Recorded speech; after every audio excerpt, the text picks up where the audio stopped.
సదాశివపేట పట్టణంలో మానవీయతకు నిలువెత్తు ఉదాహరణగా టీపీసీసీ వర్కింగ్ ప్రెసిడెంట్ జగ్గారెడ్డి నిలిచారు. గురువారం పట్టణంలో పర్యటిస్తున్న సమయంలో కారు దిగి నడుచుకుంటూ వెళ్తున్న జగ్గారెడ్డికి నిమ్మ సోడా అమ్మే మహిళ కనిపించారు. ఆమె బండి వద్ద ఆగి నిమ్మకాయ సోడా తాగుతూ వ్యాపారం ఎలా సాగుతోందని అడిగారు. కొత్త సోడా మిషన్ లేక వ్యాపారం సరిగా సాగడం లేదని, సహాయం చేస్తే బాగుపడతామని ఆ మహిళ చెప్పింది. ఎప్పుడు ఎన్ని రోజులు అంటే ఇది ఎన్నెళ్ళని చేస్తున్నాం ఇదంతా 13 నెలల్లో. మరి ఇప్పుడు ఎన్నేళ్ళు చేసి ₹1,00,000 సంపాదించి దందా చేస్తాం. అవునా? మరి వయసు ఎంత ఇప్పుడు? 53 అంటే మరి ఎన్ని ₹1,00,000 సంపాదించి ఎన్నేళ్ళు టైం తీసుకుంటాం? సరే ₹1,00,000 నీ దగ్గర ఉంటే ఆ మిషన్ అవన్నీ పెట్టుకుంటావు. అప్పుడు ఎంత సంపాదిస్తావు రోజుకి? అప్పుడు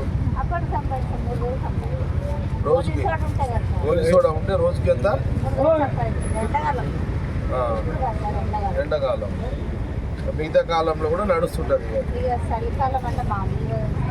ఓకే. ఆమె వర్షం వస్తుందా? పర్లేదు. అంటే నీ దగ్గర ₹1,00,000 ఉంటే ఈ బిజినెస్ డెవలప్ చేస్తావు. ఎన్ని రోజులనే చేసుకుంటావు ₹1,00,000 అందుకే?